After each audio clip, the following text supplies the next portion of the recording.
Need a Robux refund for a Game Pass you regret buying. Most players get ignored because they use the wrong form. Here's exactly how to get Roblox to actually respond. Watch until step 4 for the exact refund request wording that works. First, open the Roblox app and tap the More icon 3 dots at the bottom. Pay attention. This is where most people scroll past without realizing the refund option is hidden inside. Keep watching. From the menu, select Help and Safety.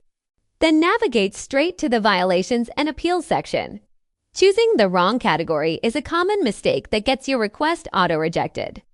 His step makes or breaks your refund. Complete your contact details. In the description box, type this exact message, copy it word for word. I want to refund my Game Pass from game name that cost Robux price. Thank you. Replace the brackets with real info. Generic messages get ignored. Hit the Continue button. Now here's what no one tells you. Wait a few hours, not days. Check your email and Roblox inbox. Miss this window and you might have to restart the whole process.